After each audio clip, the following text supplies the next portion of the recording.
Boa noite. Boa noite a todos, né? Eu acredito que eu posso dizer boa noite, uma vez que já está escuro, né? O horário de verão, etc. As coisas mudam. Mas bem-vindo à nossa interlocução. Essa é uma atividade, digamos assim, especial, porque nós decidimos fazê-la hoje, que é domingo à noite. E nós vamos abordar o tema referente à nossa terceira jornada de conscienciometrologia, que vai ocorrer em julho, dia 2, 3 de julho. Então, as inscrições, agora de 2016, as inscrições já estão abertas, então você pode fazer a inscrição para a atividade online, então você fica em casa e participa, e pode fazer suas perguntas, e tem depois o download do material que foi gravado. Ou a sua participação presencial também é bem-vinda, e aí existe um diferencial na questão de valor financeiro a ser pago, ou investido, digamos assim, né? Mas essa parte financeira eu deixo aqui para a administração financeira, então você entra em contato com a Conscius, então você vai poder fazer a inscrição e saber mais detalhes sobre os valores referente a essa atividade, a terceira jornada de conscienciometrologia. Nós temos algumas pessoas já no nossa sala de conferências, sejam bem-vindos. Eu gostaria de pedir primeiramente, meu nome é Humberto e sou professor docente aqui da Conscius, já desde 2015, e eu gostaria de pedir a todos aqueles que entrarem em nessa sala de conferência e nos passarem uma informação com referência à sua cidade, sua localidade, para que a gente possa compor as nossas estatísticas, tá ok? Eu agradeço muito essa informação. Hoje nós vamos, como eu havia dito, vamos abordar a terceira jornada numa atividade especial. Normalmente a nossa atividade ocorre todas as primeiras sextas-feiras do mês. É uma atividade livre como essa de hoje, e nós abordamos diversos temas da conscienciometrologia ou da conscienciometria, mas hoje nós vamos, como eu disse, abordar a conscienciometrologia em função da terceira jornada que vai ocorrer em julho. Aqui do meu lado direito eu tenho o professor Ricardo Rezende. O professor Ricardo Rezende é formado em biblioteconomia, difícil, hein? Ele é voluntário em Conscienciologia desde 2000 e é docente, professor. Ele ministra cursos dentro da área de Conscienciologia desde 2006. Aqui do meu lado esquerdo eu tenho o professor Ricardo Correia, que é formado em Economia, tem mestrado em Economia, voluntário da Conscienciologia, estuda e participa dos eventos de Conscienciologia desde 1997. E ele é docente, né, professor, ministra cursos desde 2007. Ele é voluntário desde 1997, corrigindo se eu disse errado. Falei certinho, porque o terminar 77 aí me confundiu um pouco. Não, falou certinho. Então, o tema hoje, eu gostaria primeiro que os professores aqui, começando aqui pelo professor Ricardo Rezende, se apresentassem, né, falassem um pouquinho do que a gente vai conversar hoje, bem como o professor Ricardo Correia também. Eu gostaria que ele se apresentasse, desse um alô e a gente começasse a conversar. Por favor. Então, olá a todos, boa noite. Então, Ricardo Rezende, né, meu nome. E a ideia é eu fazer uma prévia aqui do tema que eu vou apresentar na terceira jornada de conscienciometrologia, que é o tema Teoria e Prática da Lucidometria. É um tema que eu estudo já há bastante tempo, e aí a intenção é compartilhar minhas pesquisas nessa área, nesse assunto. Então, assim, a ideia é demonstrar assim, de que forma você fazer a medição da sua lucidez consciencial, e para que você entenda assim, qual é o nível de lucidez que você está hoje, e aí diagnosticar o que precisa melhorar, quais as causas, né, de você estar com uma lucidez baixa, quais as ações você precisa fazer para poder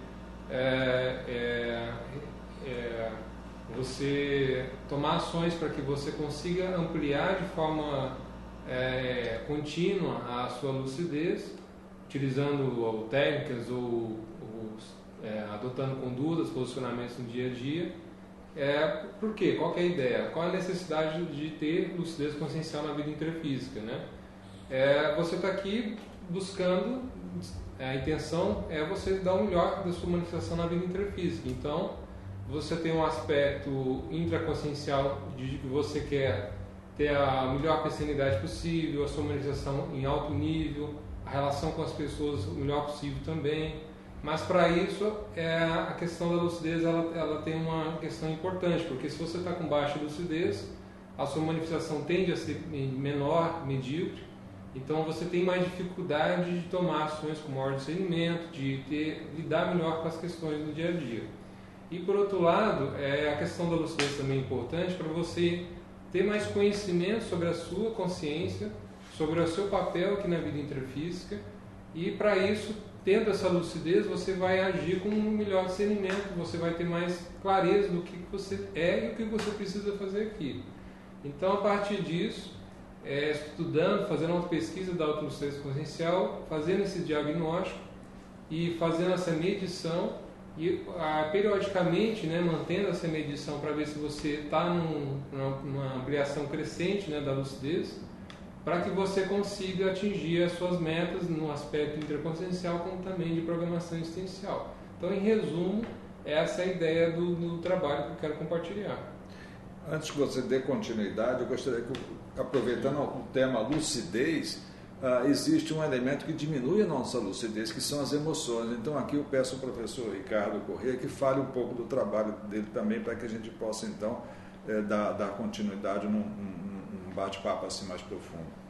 Beleza, gente. Obrigado, Alberto. Obrigado, Ricardo. Então, gente, o tema que eu vou falar hoje é sobre dicionário emotivo ou dicionário afetivo. Então, qual que é a importância desse dicionário afetivo na nossa vida, né? E por que eu resolvi escrever e falar sobre esse tema da afetividade? Eu, particularmente, eu tinha um processo grupocármico que eu senti que se resolveu em uma determinada dinâmica parapsíquica que a gente tem aqui em Foz do Iguaçu, na Conscius, né? Aquelas dinâmicas energéticas que talvez, acho que a maior parte do pessoal que talvez esteja assistindo a gente deve participar ou participou uma vez ou outra, né? E eu tive um contato com um EPICOM e esse EPICOM, ele teve, vamos dizer assim, uma psicofonia.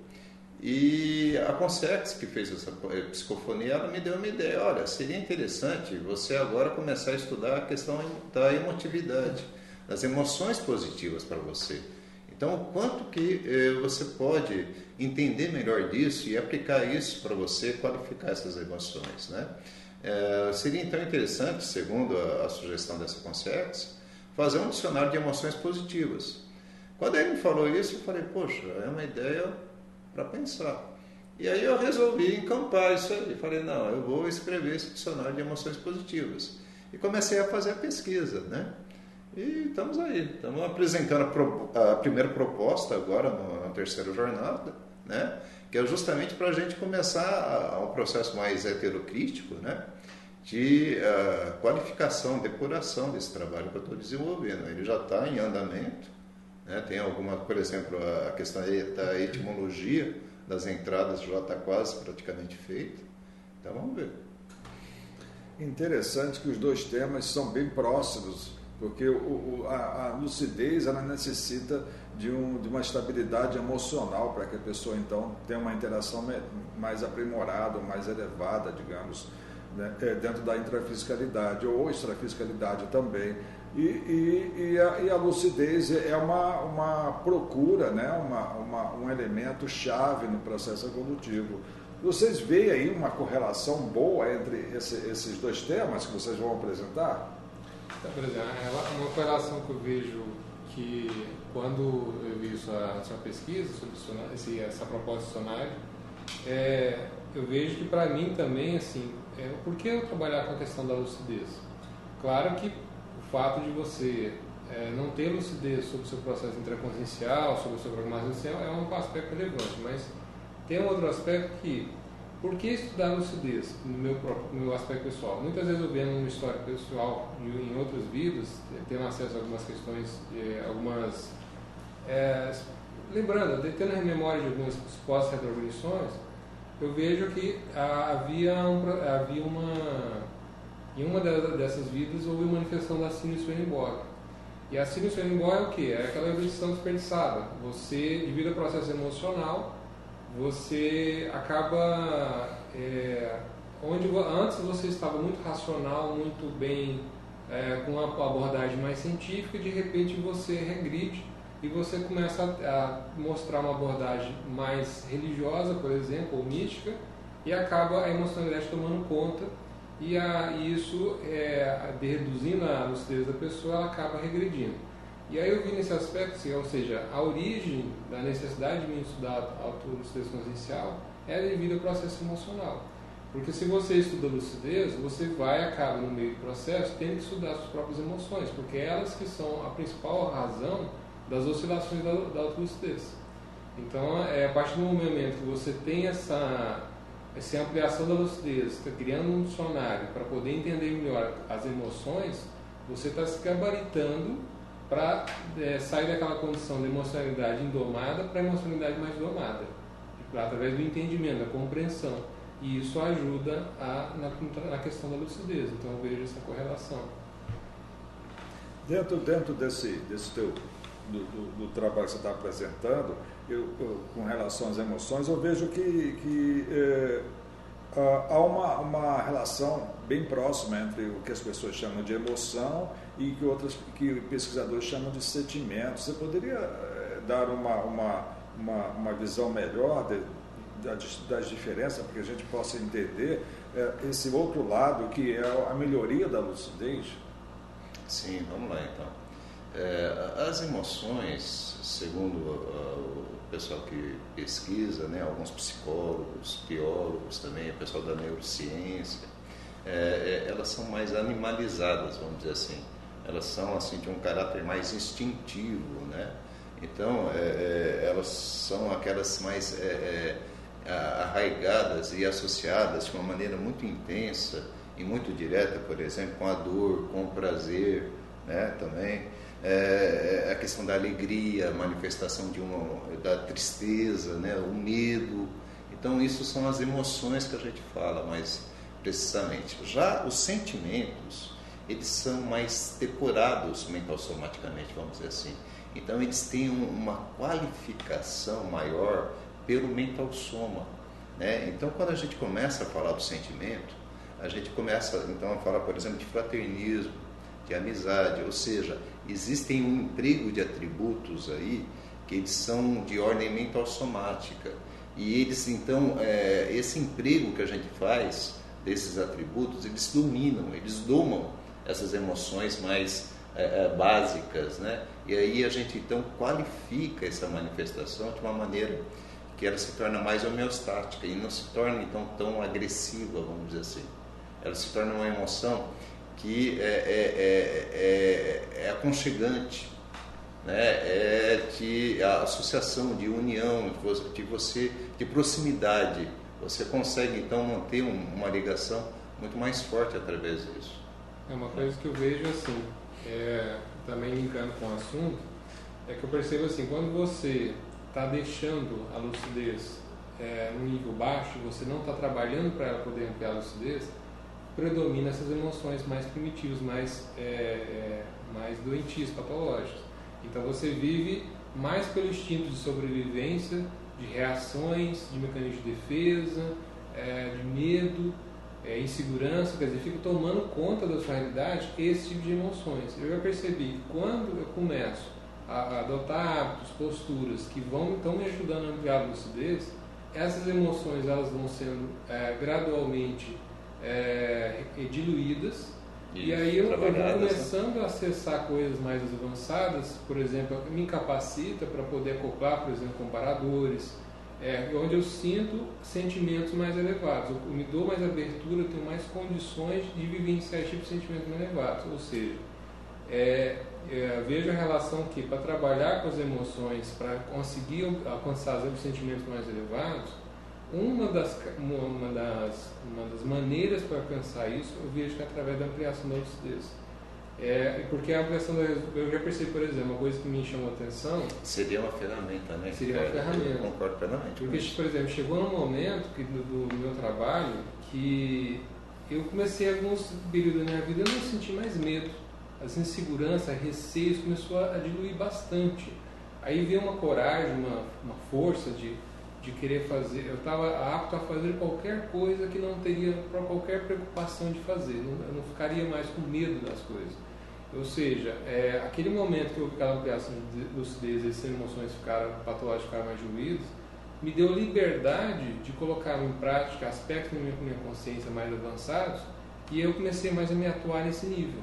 Agora, quando você cede para o processo emocional mais doentio, aquilo retrocede, você volta a manifestar de um nível que não é muitas vezes até condizente com o seu nível evolutivo. Existe uma coisa, perdão, Humberto, existe uma coisa que a gente até mesmo dentro da psicologia, né, que é o reprocessamento emocional. E esse reprocessamento emocional é fundamental, essa questão da lucidez, do autodiscernimento afetivo, porque aí você vai então rever essas emoções. Ela não precisa funcionar de uma maneira automática. Quando você tem um processo impactante, você não necessariamente precisa vivenciar uma emoção que te obnubila, que te dá um surto ou uma impulsividade que te tira, vamos dizer assim, do eixo. Você pode, então, fazer um reprocessamento emocional e transformar essas emoções de uma maneira mais positiva, uma manifestação que seja mais homeostática e mais saudável para a pessoa. Então, você não precisa manifestar de uma maneira automática isso aí. Ela pode ser reprocessada justamente por quê? Pelo qual o instrumento? Pela lucidez, pelo autodiscernimento. Isso é importante a gente ver. Uma coisa que eu vejo que é um equívoco, que eu mesmo já fiz isso, é quando você está com uma emoção patológica e você tenta trabalhar ela através da repressão ou através de você, assim, da indiferença. Você querer ignorar que aquela emoção existe e você querer, não, vamos tentar inventar, vamos criar uma emoção nova, positiva do nada e vamos simplesmente ignorar isso. Esses tipos de conduta, de abordagem para lidar com as emoções, geralmente para mim fracassa. Eu vejo que essa autoconscientização quanto às emoções, esse dicionário, eu acho que eu vejo que é uma proposta, quando eu penso nesse dicionário, eu vejo essa ideia. Que quando você vai entender o que é cada emoção, você está se autoconscientizando do que é cada emoção. Não está mais naquele processo só teórico. De quais são as causas de cada emoção. Quais são as causas. Então aprofunda, e aí você, a partir do autoconhecimento, do autoentendimento, você vai conseguir amadurecer em relação às emoções, e não simplesmente pela repressão, cobrança. Isso. Essa é a ideia. Você não vai fazer a repressão, você vai fazer a ressignificação dessas emoções. Sim. Ou seja, você vai transformar a cognição que você tem sobre elas. E a partir daí que você aumenta a tua compreensão sobre elas, você consegue então fazer a transformação dessa manifestação. Complementando a abordagem de vocês dois, eu percebo na minha experiência que em dados momentos é como se apertasse um botão emocional. Então aquela emoção surge e é muito intensa, mas no decorrer do tempo, com essa análise, conforme vocês propõem, eu vou percebendo que dentro dessas repetições, essa reação, esse botão, ele já não tem mais o mesmo efeito. Então eu percebo que a emoção surge, mas eu consigo controlar um pouco, até que chegou ao nível que determinadas emoções, elas surgem e eu me mantenho tranquilo. É como se fosse um sinal de uma origem diferente, e ali eu mantenho tranquilo e consigo então transformar isso em uma outra situação, uma outra emoção. É como se eu tivesse opção de fazer isso. Eu gostaria de interromper um pouquinho o nosso bate-papo, porque tem uma pergunta aqui, é do André Luiz de Brasília. Ele diz assim: uma dúvida, me parece que assim como os 5 sentidos captam informações da realidade intrafísica, as emoções, sentimentos são interpretações de informações sensoriais captadas pelo psicossoma. Isso tem lógica? Eu acho que não a captação, vamos dizer assim, não é bem pelo psicossoma, é pelo mental soma, né? Agora, se a gente tem vamos dizer assim, uma interpretação que ainda não está bem consolidada e ela não está bem trabalhada, certo? A gente acaba então fazendo vamos dizer assim, uma interpretação errônea do que a gente está sentindo e está manifestando. Então, e aí a gente não domina essas questões mais básicas, né? Essas emoções mais básicas aí. A questão elas podem ser dominadas, essas sensações, essas percepções. Essa é a ideia. Por quê? Porque a gente está aprofundando a autopesquisa do nosso mental soma. Então, todas as emoções ou sentimentos, basicamente, elas vêm do mental soma. Essa é a realidade. O psicossoma é como se fosse uma espécie de um filtro para a gente entender de uma maneira didática isso. Só que, se você não tem, vamos dizer assim, o uso mais avançadinho ou então mais trabalhado do mental soma sobre essas percepções e sensações, aí então a gente tem essas emoções que elas não são dominadas, né? Quando você começa então a destrinchar isso aí de uma maneira, através do autodiscernimento, da lucidez, você começa então a ter um domínio maior sobre isso. E você começa a entender por que eu estou sentindo, por exemplo, uma raiva. Ou, por exemplo, quando eu sofro uma injúria, tem a questão que a gente chama de dor secundária, que a gente vai conversar um pouco aqui, né? que eu propus. Às vezes a gente tem uma relação, um sentimento primário associado àquela injúria. Mas fora aquela injúria também vem uma dor secundária que fica derivada dessa dor primária, né? Essa dor secundária, geralmente, que é o sentimento que a gente fala, ou a emoção mais básica, a gente precisa entender que a gente fica muito no automático com essa questão aí, com esses sentimentos assim, que a gente não compreende e que impactam demais na nossa lucidez, na nossa manifestação de ser. Tá? Então, à medida que a gente consegue colocar a nossa lucidez e o nosso autodiscernimento mais na frente, no front da batalha, aí a gente começa então a entender como isso está impactando no nosso holossoma de uma maneira completa. E a gente começa então a dominar isso, essa é a ideia. André, eu penso o seguinte, das minhas impressões, eu faço a seguinte abordagem sobre o assunto.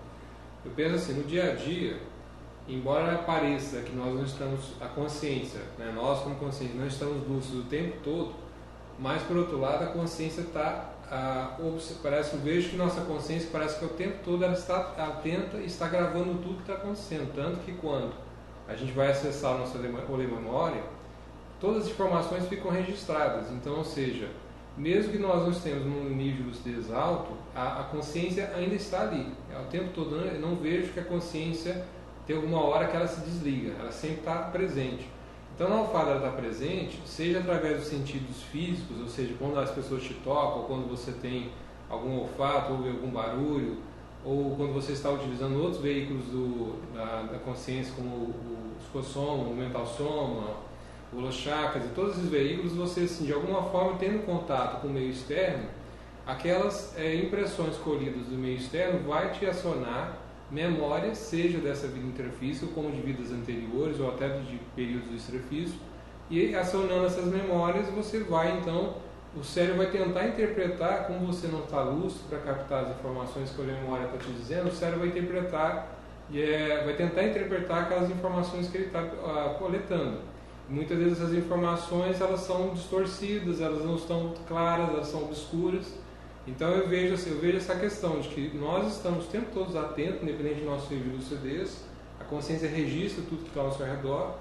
E então, assim, todos os tipos de, seja os 5 sentidos ou os demais sentidos, ou parassentidos que a consciência tem, ela coleta, interpreta, tenta fazer essa análise, esse diagnóstico do que está vindo de informação e trabalha nesse processo. A diferença é isso, é que nós ainda não estamos num nível, talvez, num patamar evolutivo, que consiga eliminar as distorções ou tirar filtros que muitas vezes atrapalham na análise, na identificação do que é o conteúdo dessas informações, né? Eu penso assim. Ele diz aqui, entendi, as percepções não são absolutas, o mental soma dá o tom da percepção. Eu acho que sim, é por aí, André. O mental soma, ele precisa ser trabalhado, e você trabalhando ele através da autopesquisa, do teu autoconhecimento, você vai então entender como é o seu funcionamento, tanto do ponto de vista emocional, quanto do ponto de vista também dos teus atributos que você está desenvolvendo. Esses atributos, eles são a mola mestra, vamos dizer assim, são a viga mestra do teu processo evolutivo. Então, à medida que você vai desenvolvendo esses atributos, você vai desenvolvendo também o quê? O teu processo e o teu, vamos dizer assim,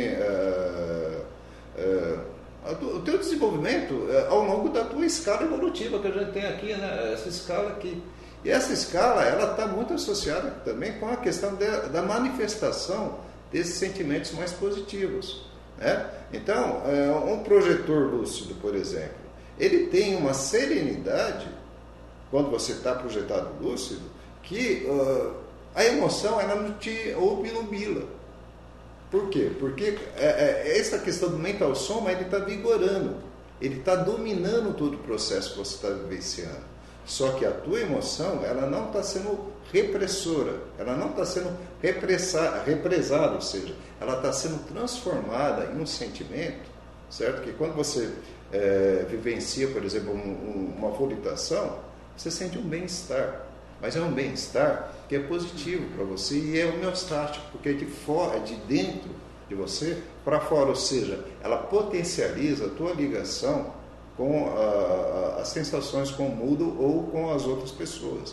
Ou seja, a tua ligação, esses sentimentos que você tem positivos, eles são muito interessantes, porque à medida que você vai evoluindo, eles vão ficando mais trabalhados. E você não manifesta eles de uma maneira automática, mas de uma maneira homeostática e vamos dizer assim, consciencial, né? Consciencialmente de uma maneira próxima com os atributos conscienciais que você está trabalhando, que eles têm uma natureza evolutiva. Não sei se eu me fiz meio claro, porque eu achei até que foi um pouco confuso que eu falei, né? Mas qualquer coisa que você quiser, André, tá uma perguntada, a gente tenta destrinjar um pouco melhor isso aí, tá? O que é interessante saber é o seguinte: o atributo, ele é a tua viga mestra evolutiva. Por exemplo, a comunicabilidade, né? Você tem uma manifestação positiva que faz com que essa comunicabilidade ela te faça ir para frente. Você pode, então, através dessa comunicabilidade mais homeostática, você tem o sentimento sinalizando essa homeostase através da comunicabilidade. E com esse sentimento positivo, você está vendo, então, sinalizando ou percebendo como você está manifestando essa comunicabilidade em relação às demais consciências, né? Eu queria que você discorresse alguma coisa, algumas ideias com relação a essa coisa da manifestação da consciência e a lucidez. É isso mesmo? Nós escolhemos a emoção, nós escolhemos ter a lucidez. Como funciona no teu estudo essa coisa da lucidez e do aumento da lucidez e da emoção que interfere em dados momentos? Bom, primeiro tem aquela questão que nós estudamos na Consciologia, que é o fato de ressomarmos, ou seja, renascermos na vida intrafísica, a perda dos cons, né, das unidades de lucidez da consciência, pelo fato do restringimento. E nesse restringimento, né, que é uma coisa necessária para poder a gente muitas vezes apagar as informações da memória para que você consiga atuar na vida intrafísica sem, muitas vezes, evocar alguns traumas, algumas dificuldades, né, você tentar, pela tábua rasa, né, do zero, recomeçar a vida intrafísica para dar progressão no seu desenvolvimento consciencial. Então, nesse restringimento, ao longo da vida humana, você vai recuperando cons. Parte dos cons eles recuperam naturalmente pela própria vivência intrafísica. Mas chega num ponto que, se você não faz um trabalho mais intensivo, dedicado, lúcido para ampliar a lucidez, ele vai chegar num ponto que ele estabiliza, ela para num ponto, né? Então, assim, a ideia é que quando você vai trabalhar com lucidez, o essencial é a questão da autoconsciência pensênica. Então, o básico é você saber, conseguir trabalhar com a ideia de que o que eu penso, sinto e qual tipo de energias eu exteriorizo no dia a dia. Qual é o padrão desses sentimentos, pensamentos e energias. A partir do estudo mais dedicado para isso, qual que é a ideia? É você conhecer como é que você se manifesta intraconsciencialmente. A partir dessa estudo, você vai ver, não, esses pensamentos, eles derivam dessa forma, se manifestam dessa forma, mas eu não entendo qual é a razão dele, quais as causas. Então você começa a investigar, por que eu penso assim, por que eu sinto assim? E aí a ideia é você investigar as causas, ou seja, a raiz daquele pensamento, a raiz daqueles sentimentos. Porque a partir desse estudo mais aprofundado, muitas das vezes desencadeia retrocognições, desencadeia acesso a algumas memórias, ou até mesmo da vida intrafísica, que explica o porquê daquelas emoções reincidivas, que repetem durante a vida intrafísica. A partir desse estudo, desse entendimento, dessa autoconscientização, você vai se reeducando. Não, agora eu entendo porque eu penso, sinto assim, então eu começo a mudar a minha forma de lidar com aquele padrão, entendo por que eu sou assim. E aí você começa então um processo de autocura em relação àqueles pensamentos e sentimentos, onde você sai de uma condição predominantemente patológica para uma condição mais sadia. E a partir disso, um dos efeitos é você ampliar a sua lucidez e melhorar a sua manifestação no dia a dia. Então, em resumo, o importante é isso. Quer trabalhar com lucidez, quer fazer o diagnóstico, quer entender melhor, começar a estudar os próprios pensamentos. O que eu queria dizer é que nós temos de fato uma escolha, né? Nós escolhemos se queremos ter aquela emoção. Uma vez que nós já conhecemos aquela emoção, nós podemos escolher. Posso afirmar isso? Em parte sim, porque por exemplo, tem uns pensamentos que eles são automáticos ao ponto que você, enquanto não resolve a raiz daquele pensamento, não trabalha com ele, não faz uma medida de autocura, e você não tem opção. Você fica escravo daquele pensamento. Sim. Você tem que sair daquela condição através do estudo da autopesquisa, da autocura. Então, em parte, alguns dá para fazer isso. Você vê que você está sendo complacente com algum tipo de padrão de pensamento, que você deixa aquilo rolar, deixa pensar aquilo, mas você já tem competência para não estar mais pensando naquele tipo de padrão de pensamento. Esses dá para fazer uma reeducação pela própria mudança de hábitos, de posturas. Então, por exemplo, se a pessoa tem o hábito de manter uma vida muito ociosa, de lazeres improdutivos, ela vai ter uma tendência a personalizar pensamentos mais inúteis. Então, o que precisa fazer? Reeduca seus hábitos, suas posturas no dia a dia, que automaticamente já muda. Então, você tem opção. Agora, esses outros que remetem muitas vezes a traumas dessa vida mesmo, a questões mal resolvidas emocionais dessas ou de outras vidas, precisa de um trabalho mais aprofundado para conseguir se libertar daquilo. Perfeito. Eu tenho aqui no seu trabalho que existe um estudo seu das relações de emoções, memória e holomemória. Você poderia aproveitar esse ensejo aqui da questão das emoções que nós começamos a falar, e você fala aqui que no seu trabalho da relação automática das emoções. Porque a questão da emoção, ela é um fator de fixação da memória muito forte para o ser humano, né? Para a consciência como um todo, né? Então, a gente utiliza muitos mecanismos para fazer uma memorização de alguma coisa aqui no nosso cérebro, né? E, por exemplo, a questão de cheiros, de cores, de cenários, né? E a emoção é uma das mais fortes. Ela finca de uma maneira muito profunda um acontecimento, por exemplo, que ele pode ser traumático ou ele pode ser muito prazeroso para a pessoa. E através dessas emoções mais intensas, a gente também estabelece uma relação grupocármica que pode ser também positiva ou negativa. Essa negativa, a gente geralmente coloca os nossos credores associados a ela, né? Então, a gente não sabe direito o que aconteceu, mas há alguma coisa dentro daquela nossa memória ali que sabe que a gente tem alguma relação com aquele credor. por algum motivo, né? E aquilo nos traz uma emoção, traz um medo, traz uma insegurança, sabe? Traz alguma coisa relacionada com aquilo. A gente só vai conseguir fazer a remissão ou a mitigação desses sentimentos através justamente do atendimento a esse credor. Então, por exemplo, quando a gente começa a fazer uma dinâmica e ali tem um processo, tem um campo energético que é totalmente trabalhado para esses atendimentos, você começa então a fazer o tratamento dessas memórias e esses sentimentos que fazem esse rapport consciencial, né, entre as consciências de uma maneira muito negativa ainda. E começa então a fazer a reconciliação, os reajustes grupocármicos, né? E a mudar esse padrão de sentimento para um sentimento mais positivo até. Você pode fazer esse reprocessamento emocional para uma forma mais positiva.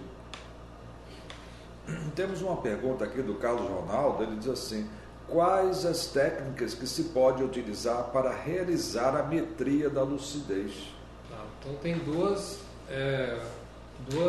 como vou dizer, duas facetas da metria no caso da lucidez que eu já cheguei à conclusão. Tem a parte mais subjetiva, que é fazer a metria pela autopesquisa. Então você, no dia a dia, você vai registrando o seu padrão de lucidez. Então, por exemplo, você pega um período, uma época, um período, sei lá, define um tempo, 1 mês, 2 meses, 3 meses, 1 ano, e você vai começar a estudar mais a sua manifestação pensante no dia a dia. Então, ver quais tipos de pensamentos, sentimentos e padrão de energias você mais manifesta no dia a dia. A partir disso, você vai coletando dados. E você vai ver que, na sua pesquisa, você vai ver oscilações de estado emocional. Então, tem dia que você vai estar mais feliz, outro dia você vai ficar triste. E esses padrões, quando você fica triste, vai vir lá um padrão de pensamentos. Quando você está feliz, vai vir um padrão de sentimentos. Então, por exemplo, aquele dia que você está triste, você está assim, desanimado, com autoestima baixa, não quer ficar perto das pessoas, quer ficar mais isolado. Ou no dia que está feliz, você está com vigor, com energia, quer ajudar no determinado trabalho, está mais proativo. Então você vai comparando, analisando esses dados e comparando, por quê? Quando você reunir esses dados, chegar daqui 1 ano, 2 anos, você vai ver, não, peraí, em relação àquela época, por exemplo, 9 meses atrás, eu vi que nos meus registros, meu padrão de pensanidade era X e a minha manifestação era Y. Ou seja, meu nível de lucidez, ele era constituído por esse padrão de pensamento e por esse nível de manifestação. Comparando com hoje, você vai ver, não, eu piorei ou melhorei. E aí é uma forma de medir o seu nível de lucidez, é uma medição mais subjetiva. Isso, com o tempo, você vai avançando a tal ponto que essas comparações, esses confrontos, não vão só entre alguns períodos da sua vida intrafísica. Pode até chegar um momento que você consiga fazer um confronto da sua realidade intraconsciencial hoje, ou do seu nível de lucidez hoje, em relação à época que você estava no curso intermissivo. Você pode acessar essa memória e comparar. Outra forma, que é uma forma objetiva, é utilizar os testes, né? Então, por exemplo, você pegando 700 experimentos, lá tem alguns testes que o Valdo propõe para avaliar a questão da consciencialidade. Então, tem ali folha de avaliação número 81 a 90 dos 700 experimentos, que a ideia, então, é avaliar o atributo consciencial consciencialidade. Tem outro teste lá, que é o teste de recuperação da consciencialidade. Também é para mensurar o percentual de cons recuperados na vida intrafísica. Tem outro teste, que é o teste da consciencialidade madura, que é para avaliar a qualidade da consciencialidade, ou seja, se o nível da sua automanifestação é primário ou avançado, e por aí vai. Tem alguns testes que você encontra no 700, e mesmo no conscienciograma, tem lá alguma parte do livro que você pode só pegar na questão do atributo consciencialidade, que também vai te dar uma mensuração de variáveis, de elementos que referem-se à lucidez consciencial. Perfeito. Eu estou vendo aqui no trabalho aqui do outro Ricardo, que a proposta dele é um dicionário de afetividade evolutiva que ele vai apresentar aqui na jornada. E uma das partes eu achei interessante é que você não quer listar somente as emoções negativas, né? Eu vejo que no dia a dia sempre surgem aquelas emoções difíceis, né? E nós valorizamos até as emoções difíceis, né? As chamadas negativas, às vezes como ódio, irritação, raiva, mas existem outras mais sutis e muito melhores, né? Em termos de manifestação. Eu queria que você falasse um pouco dessa tua proposta de não incluir no estudo ou não listar as emoções negativas. Pois é, Humberto.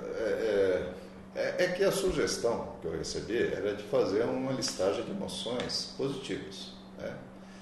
E aí eu percebi o seguinte: como eu estruturei o dicionário através de algumas entradas ali, de entradas que ela tem os itens ali para você esmiuçar cada uma entrada ali, por exemplo, etimologia, você põe a definição, você põe a fatologia, tal, tudo. Dentro disso, eu vou colocar também as emoções negativas. E aí eu vou fazer o cotejo entre essas emoções negativas, sendo, vamos dizer assim, fazendo a profilaxia ou a terapia ou a prevenção dessas emoções negativas através dessas emoções positivas. E a relação de cada entrada, que é uma emoção positiva, com essas emoções negativas, que eu estou fazendo esse cotejo. Então, na realidade, essas emoções negativas elas vão estar listadas sempre, mas não de uma maneira ordenada como vai ser as emoções positivas, né? Essa é a ideia que eu estava pensando. E a ideia também é você ressaltar, destacar o lado ortopensênico. Sim, sim. Né? Que aí você dá uma força muito maior para o dicionário. Você vai trazer uma energia de positividade, né? Um enfoque, estabilidade, né? De estabilidade, de homeostase para o dicionário. Sim, essa é a ideia. Eu percebo aqui na minha manifestação que em dados momentos a emoção fica tão forte que é como se fosse uma lama, um lodo que você fica preso, é como se atolasse o carro e não consegue sair e fica ciclando naquele processo. Isso de fato afeta o bilumilamento. Afeta a lucidez. Afeta a lucidez do Ricardo, do nosso recente. Eu queria ver contigo aqui, existe alguma técnica que você usa pessoalmente para sair desse atoleiro, né, consciencial, alguma coisa desse emocional, melhor falando, que te permita naquele momento aumentar a lucidez e tomar uma medida de ação? Sim. Aí eu vejo assim, você tem que avaliar assim, qual é a situação ali no momento para saber qual medida pode ser mais eficaz, porque dependendo de algumas medidas pode não dar efeito, outros dão mais. Então tem que avaliar. Mas assim, no modo geral, começa de atitudes pequenas. Então vamos supor, você está naquele padrão lá e você como diz, você não está consciente do seu lugar. Tem atitudes mínimas que muitas vezes a gente pode considerar que pode ajudar. Tenta fazer um movimento de, por exemplo, organizar as coisas da casa. Pegar as coisas da casa que estão desorganizadas. Faz um momento de tentativa de organização de coisas da casa. Aquilo muitas vezes já começa a te fazer um bem-estar, que você começa a sair daquele umbralzinho que fica, daquele processo psíquico doentio. Então começa a fazer pequenas atitudes que possam fazer uma limpeza dos patopensênios. Então uma organização da casa. Você pode começar outra ação. Vai para um quarto isolado e trabalha com energias, ao mesmo tempo busque entender o que você está pensando e sentindo, a qual comparador, para ele muitas vezes te mostrar o que está acontecendo na sua interconsciencialidade, e muitas vezes ali precisa encaminhar até uma consex que está com você, precisa fazer assistência para uma consex que está acoplada com você, é outra ação. Agora, uma outra que aí depende do caso, dependendo da situação que você está, se você puder fazer algum exercício mental somático, por exemplo, fazer uma leitura, um estudo, começar a escrever uma coisa que você gosta, que está animado, aquilo que você importa de escrever, ir para o processo racional, para o processo mental somático, ajuda a sair. No início parece difícil, tem que fazer um esforço enorme para tomar aquela atitude, mas insiste em tomar o primeiro passo, que depois em seguida a coisa fica mais fácil para dar continuidade, aí passa. O que não dá é que eu tenho essa dificuldade também, é quando você sabe de quais ações pode melhorar, mas você não dá nem o primeiro passo. Você fica ali como se fosse uma sensação assim, não, isso aqui está muito ruim, mas ao mesmo tempo estou curtindo a fossa. e aí o negócio complica, entendeu? Eu acho que uma coisa interessante nesse processo também, né, complementando essas técnicas, é o registro. É você fazer, por exemplo, também uma planilha de acompanhamento, de controle no dia a dia, das emoções que você sentiu naqueles momentos mais cruciais daquele dia. Fala, o que eu senti? Por que eu senti daquela maneira? Para que eu senti isso? Né? Eu precisava realmente sentir isso? Poderia sentir de uma outra forma? Você então ter essa, vamos dizer assim, cognição, esse aumento dessa atenção sobre esses sentimentos. Né? Isso eu acho que é uma coisa bem interessante também de ser feito. Isso seria o que você chama aqui de reprocessamento cognitivo da emoção? Exatamente. Ajuda muito a você começar a trazer, né, esse reprocessamento cognitivo, né, de uma maneira mais teática no teu dia a dia. Eu acho que isso é muito importante, é por aí mesmo. Esses pequenos momentos aí que a gente tem no dia a dia de fazer uma organização, como o professor Ricardo falou, né, de você perceber o acoplamento ou desacoplamento com a consciência. Qual a emoção que você sentiu quando você estava desacoplando daquela consciência? Né? Isso é muito interessante para a gente fazer. E registrar. O registro é muito importante. Mas eu ressalto assim, que nessas horas o que eu estou percebendo é que vale a pena dar pequenos passos. Porque muitas vezes a pessoa está na fossa e aí você recomenda para ela algo que no momento é inviável para a pessoa. Então, por exemplo, ela está ali na fossa e ela, por exemplo, não tem o hábito de escrita. E aí ela, não, recomenda para a pessoa escrita. Ela já tem dificuldades com a escrita. Naquela hora não vai ser o momento para poder pensar em escrita. Não vai ajudar. Então, muitas vezes, é pensar o que eu gosto muito de fazer, que me dá um bem-estar enorme. Por exemplo, se a pessoa que não estava falando, gosta muito de organizar a casa, e aquilo dá um bem-estar nela, então ela tira aquela casca grossa que está pesando nela, e depois fica mais fácil resolver o problema. Então, é tomar pequenas atitudes de coisas que ela importa, que ela gosta, que vai dar prazer para ela, que são algum tipo de hábito, conduta sadia, que vai então libertar ela daquela condição mais pesada, daquele fardo que ela está naquela hora, daquele processo emocional que tem muitas vezes consegue ser acoplado. Então é ir pelas pequenas atitudes para depois tomar uma atitude maior, ir por um processo mais degradê, não querer pegar uma coisa muito avançada para tentar sair daquele estado. O que você está comentando é a coisa emergencial, né? Você está naquela situação e precisa tomar uma atitude imediata para não continuar naquilo ali. Até um banho, por exemplo. Tomar um banho resolve, pode ajudar, relaxa a pessoa, trabalha com as energias, melhoram durante o banho. Então, pensar em coisas simples já ajuda. Às vezes algumas pessoas cantam, né? E aí vem o ditado, quem canta seus males espanta, né? Eu tenho aqui no seu trabalho também uma questão das emoções e da dor secundária. Você podia falar um pouquinho dessa coisa da dor secundária? Então, essa dor secundária é aquela dor que é derivada, né, de um processo que pode ser traumático, né, ou pode ser, então, um processo aí cognitivo mais grosso mesmo, aí, que você vivencia no dia a dia e nem percebe, e que você sempre vai manifestando aquilo lá de uma maneira repetida, né? E vai te intoxicando. Então, por exemplo, ela vai te trazendo aquela tristeza, uma angústia, uma raiva, e às vezes você até perde a memória do que foi que causou aquilo lá. E sempre você vai repisando aquilo, né? Você vai reforçando aquele sentimento, né? Então, por exemplo, quando você perde emprego, você tem uma preocupação, como é que eu vou conseguir? Mas sobre a sobrevivência, né, intrafísica mesmo.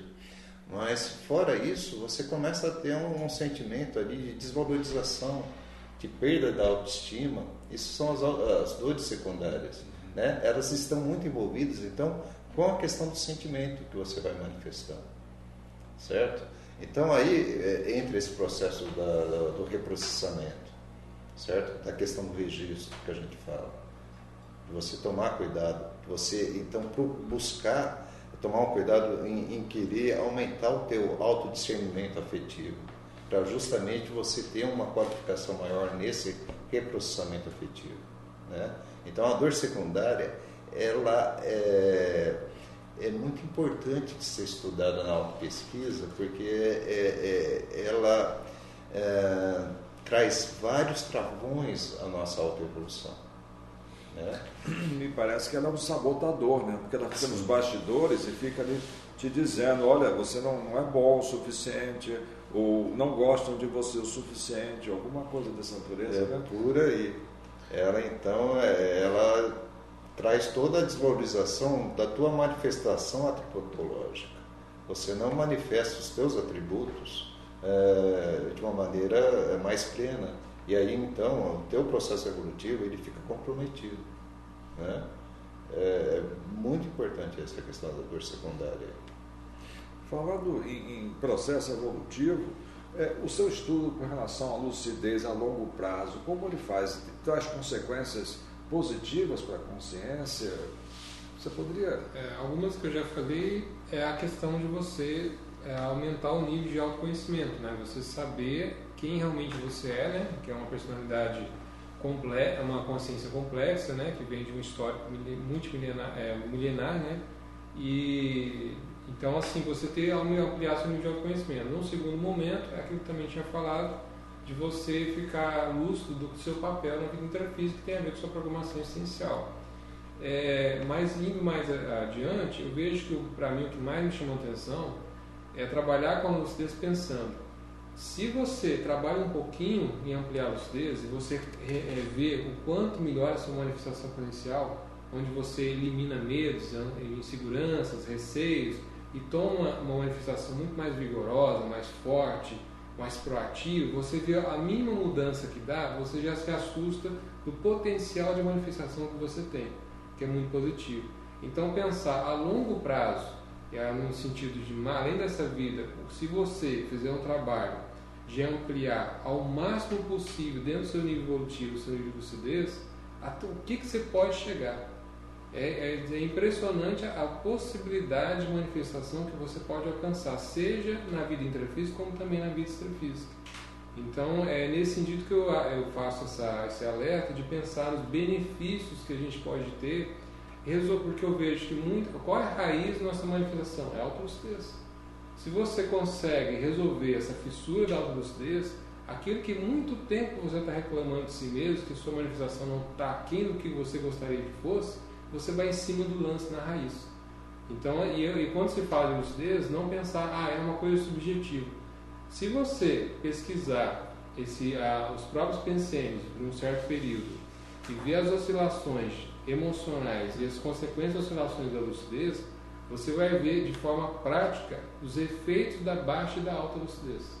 E a partir disso a coisa fica muito mais objetiva.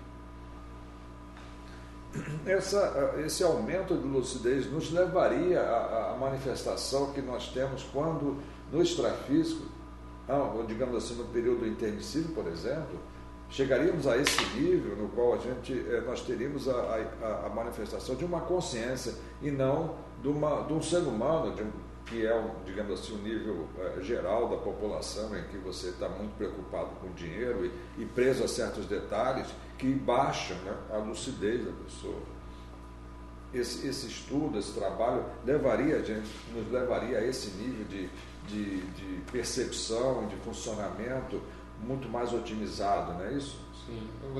Você está querendo relacionar assim, a relação entre a lucidez intrafísica e extrafísica. Exato, né? Exato. Eu vou dar um exemplo interessante que aconteceu comigo. Um dia eu estava levando meu carro para uma oficina e eu ia num certo momento, quando eu já estava na oficina, ele consertando, eu comecei a ter vontade. Geralmente a gente anda, é comum as pessoas andar com a cabeça baixa e não observar o que está ao redor. Ela fica muito ruminando preocupações e tal, e ela não olha para o lado. E aí eu falei, não, deu vontade de eu inclinar a cabeça e começar a olhar ao meu redor. E aí eu comecei a observar o que tinha no ambiente. Nossa, eu não tinha visto aquilo ali da última vez que eu vim cá, várias questões no ambiente que eu não tinha observado. Eu lembro, no máximo 2 dias seguintes, eu tive uma projeção extrafísica, onde eu estava num ambiente com várias mesas, sentado, e estava uma interação entre várias pessoas. E eu estava com a cabeça baixa. E aí na hora me deu vontade de inclinar a cabeça e olhar o que estava acontecendo ao redor. Eu recuperei a lucidez e comecei a ver que eu estava luz fora do corpo, reconheci as pessoas, Ou seja, uma ação intrafísica me incentivou a tomar uma ação extrafísica. Ou seja, se você tem hábito de ter algumas ações intrafísicas e você não dá valor à lucidez, à observação dos ambientes, o mesmo você vai fazer no extrafísico. Então, ou seja, mudar suas posturas aqui vai te reeducar a mudar suas posturas do extrafísico.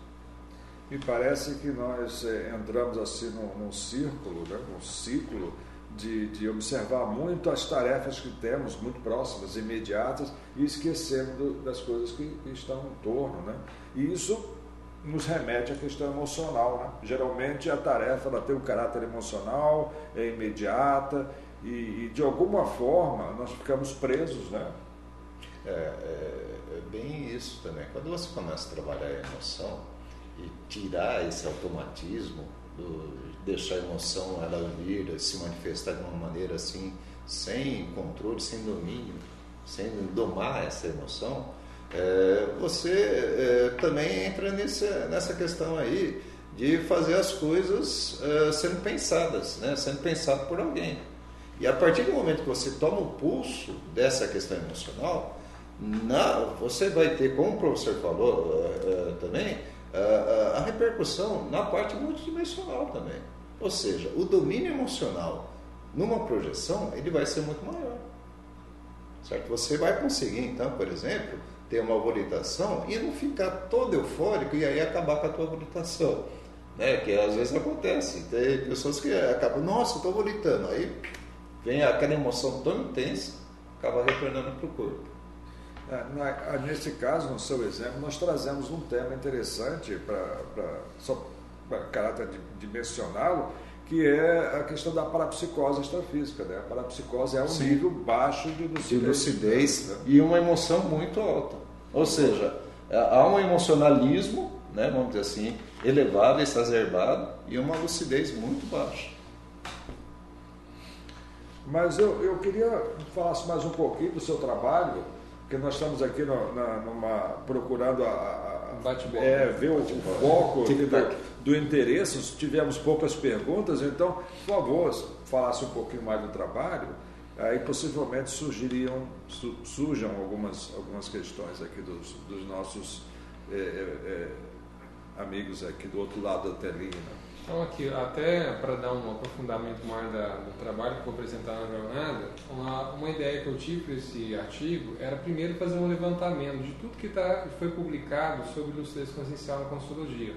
É um levantamento para mostrar quais escalas existem para a medição da lucidez consciencial. Então, por exemplo, uma escala que o Valdo em algum momento lá ele fala sobre lucidez parapsíquica, um dos documentos do Valdo, do pesquisador Valdo Vieira. Então eu peguei e a partir das informações dele criei uma hipotética escala de lucidez parapsíquica. Então também eu apresento uma escala de lucidez da consciência projetada que é de autoria do professor Valdo Vieira. E aí também eu propus uma escala com base em informações que o Valdo colocou, que o Valdo ele coloca a seguinte informação: que a consciência intermissivista ela usufrui 1000 cons no curso intermissivo, sendo raro a consciência intermissivista pré-serenona recuperar 80% das unidades de lucidez. Então, ou seja, com base nisso, eu propus uma escala de auto-recuperação das unidades de lucidez consciencial. Então, por exemplo, de 10 a 20% são com os cons primários. Se você recupera de 10 a 20% de unidade de lucidez, isso se refere, por exemplo, à hipoacuidade. De 20% a 40% são os cons básicos, então isso seria a normoacuidade. Ou seja, aqui é o ponto onde muitas vezes as pessoas, na vida intrafísica, as pessoas comuns, chegam num ponto da vida adulta que elas estagnam naquele nível de lucidez e não vai mais adiante. Já, por exemplo, a consciência intermissivista, conscienciólogo, dedicado, proativo, ele pode, então, por exemplo, alcançar de 40% a 80% que são os cons magnos, que aí é a hiperacuidade. Então, ou seja, eu trago esse levantamento de escalas, trago um levantamento sobre a lucidologia, informações sobre a ciência que estuda a lucidez consciencial, e no último momento, no meu trabalho, eu apresento alguns fenômenos parapsíquicos que eu vivenciei que tem relação com a lucidez consciencial. Então é isso. Perfeito. E o seu trabalho, por favor? Pois é, professor. A ideia do meu trabalho, né, quando eu trago essa questão do dicionário, é você tentar esmiuçar o máximo possível a questão da afetividade. E como essa afetividade ela pode ser benéfica para a tua evolução, como um sinalizador do teu momento evolutivo, né? Ou seja, da manifestação dos atributos que você está tendo de uma maneira homeostática, né? Então, por exemplo, eu fiz uma listagem de 500 entradas, eu pesquisei bastante aí o próprio conscienciograma, o DAC, Dicionário de Argumentos do professor Val, pesquisei ali, pesquisei a enciclopédia, e ali eu tentei trazer o máximo ali possível de elementos, né, de entradas que trazem um aspecto ou outro que sejam podem ser próximos, mas nunca são iguais assim, de sentimentos. Então, por exemplo, você tem o acalento e o acolhimento. Eles têm uma diferença específica disso. Ou seja, então você tem uma sutileza naquela definição, a diferenciação de um. E ambos são positivos, são homeostáticos. Por que eles são homeostáticos? Porque são sentimentos que são de dentro para fora. A pessoa, ela manifesta querendo fazer tipo uma interligação, um rapport com um fato de dentro para fora, ou uma pessoa, ou um animal, né? Entende? Então, nesse sentido, são emoções que sinalizam essa questão aí da homeostase consciencial que a gente está vivenciando. Uma outra coisa interessante da gente ver esses sentimentos positivos é como uma aquisição de valor, né? Eles como em si, né? A gente pegar eles como valores, como princípios a serem conquistados, a serem almejados, a serem trabalhados para a nossa evolução, né? Porque a partir deles a gente consegue então galgar, né, essa manifestação desses atributos associados a esses sentimentos, né? E aí a gente consegue então saber o quanto que eles vão repercutir na nossa caminhada evolutiva, de uma maneira então a destravar todos esses processos que estão de uma maneira ou outra atrapalhando uma melhor otimização do nosso processo, certo? Ou das nossas manifestações conscienciais. Acho que isso é importante a gente ver. Quando você coloca um dicionário, queira ou não queira, você está aplicando também aquela técnica da circularidade, ou seja, você está aprofundando a autopesquisa nos meandros mais fragmentados, né, que a gente pode colocar, né, de uma técnica, de uma cientificidade que a gente está desenvolvendo, né, o quanto que realmente cada detalhe está impactando no todo. Então, o dicionário é muito interessante nesse sentido. Eu pensei, por que não um livro apenas? Aí, quando eu vi o livro sobre a questão das emoções, já tem muitos, né? Mas se você coloca um dicionário, ele amplia demais a cosmovisão acerca do tema. O livro ele vai ficar, às vezes, dependendo do livro, né? Ou ele não vai aprofundar tanto, eu penso, por causa dessa técnica da circularidade, ou ele vai pegar só um aspecto e vai aprofundar mais aquele aspecto. Com o dicionário, a questão das associações que você pode fazer, e aí é do leitor que vai isso, não só quem está fazendo, mas o leitor, quando ele pega o dicionário na mão, ele pode fazer associações diversas. E aí ele pode expandir muito mais aquilo lá. Ou seja, o poder multiplicador do dicionário, eu acho que é muito grande. Então é por isso que eu acho que é muito válido fazer um dicionário nesse campo, que eu acho que até carece um pouco. Eu tenho uma pesquisada meio por cima e não vi nenhum dicionário sobre emoções, né? Há listagens, tudo, agora dicionário com a, vamos dizer assim, proposta de esmiuçar, por exemplo, com definição, com etimologia, com fatuística, com megapensene, cada entrada né? E fazer associações através disso, ainda não vi. Com fatos também, né? Dentro dessas entradas. Então é por isso que eu acho que é bem válida essa proposta. E tem um aspecto interessante. Se você não nomeia essas emoções ou as manifestações ao nosso redor, elas não existem, né?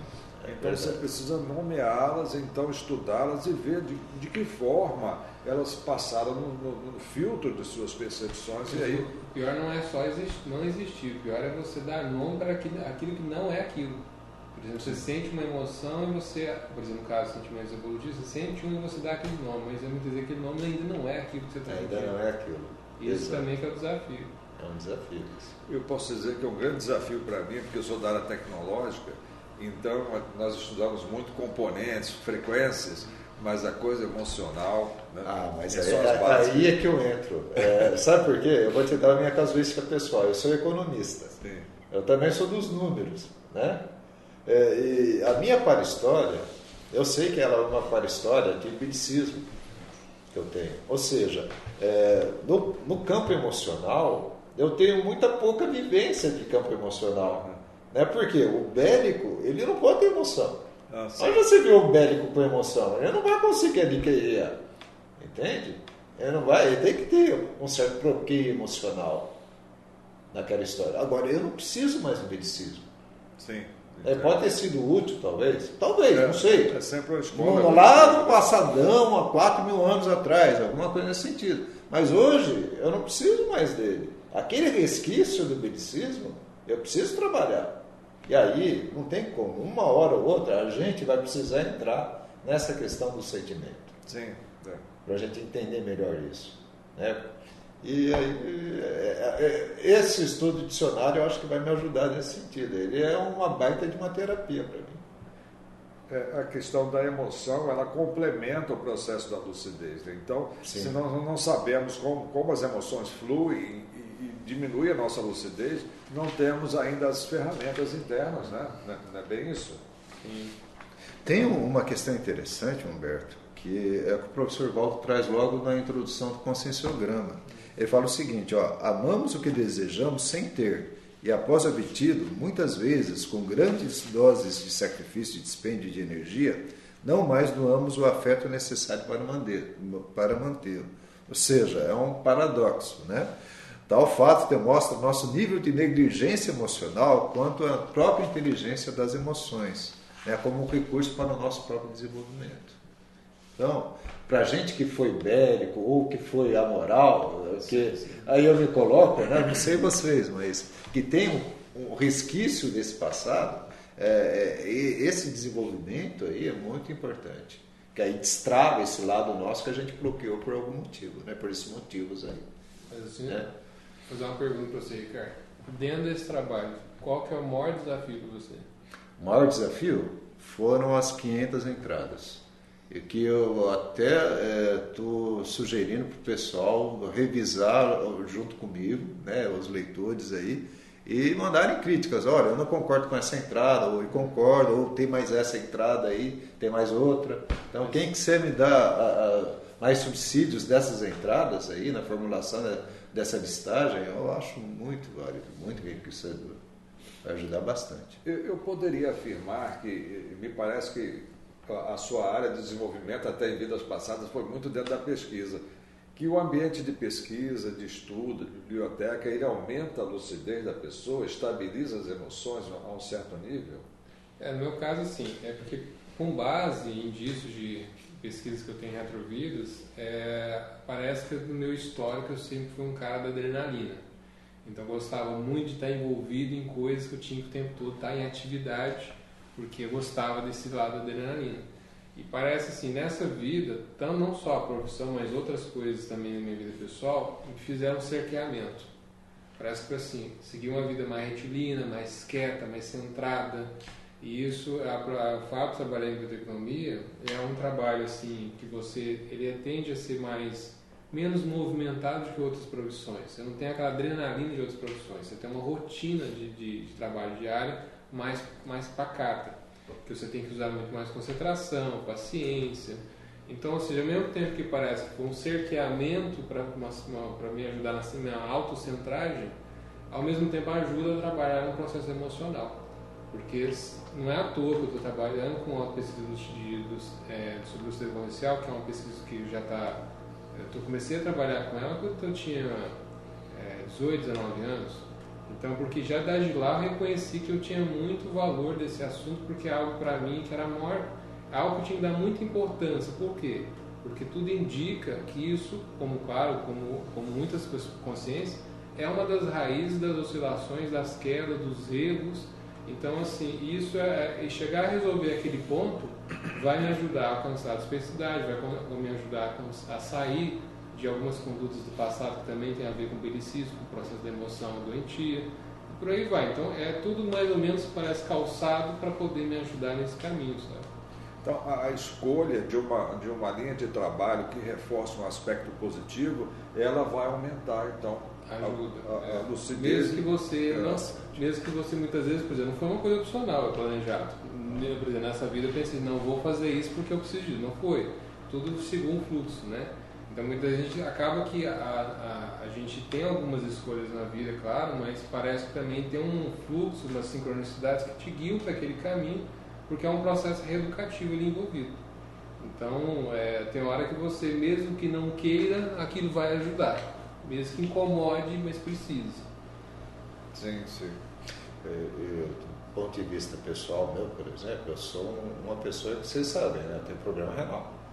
O problema renal, se você ver pelo lado da psicossomática, o que é? É questão de mágoa, de melindre, de medo, né? Ou seja, está tudo envolvido com a questão das emoções. A partir do momento que você começa a trabalhar de uma maneira mais positiva e homeostática essas emoções, fazendo essa questão do reprocessamento emocional, né? Você começa então a fazer também o tratamento da tua doença, né? Por exemplo, não sei se você viu lá o que eu passei lá, o exame, né? O índice do exame que está melhorando, que a creatinina está baixando, a ureia ficou normal, então tem tudo a ver com essa questão terapêutica que eu estou fazendo através de dieta, tudo, mas também da questão. Ou seja, os temas de pesquisa da pessoa não vêm à toa, né? Não vem à toa. Tem uma necessidade ali. Tem. É interessante ver, né, nesses trabalhos que nós temos um foco que ele, na verdade, reflete da nossa manifestação. Esse foco de trabalho, esse foco de estudo, ele vai fazer com que ocorra uma melhoria interna. E assim a pessoa evolui. Desculpa. E essa pesquisa é colocada no papel, se transforma em livro, desculpa, e vai ajudar outras pessoas com o mesmo problema ou com a mesma dificuldade, né? Serve como um processo assim, educativo de outras pessoas, né? Muito interessante. E é por aí que a pessoa também aumenta mais a lucidez, porque ela começa a pesquisar algo que ela nunca ouviu falar antes, e daí ela ganha um maior nível de entendimento e conhecimento de uma realidade até então não estudada. Isso, então, certamente amplia o leque de informação e aí, por conseguinte, a lucidez da pessoa dentro desse universo da intrafisicalidade, né? Vocês têm alguma coisa mais a comentar? Nós estamos aqui com 5 minutos para o final da nossa interlocução. Só fazer os convites. Fazer o convite, né? Perfeito. Então, da minha parte aí, eu convido vocês a participar da jornada. Tem a opção de participar online. O evento vai ser transmitido.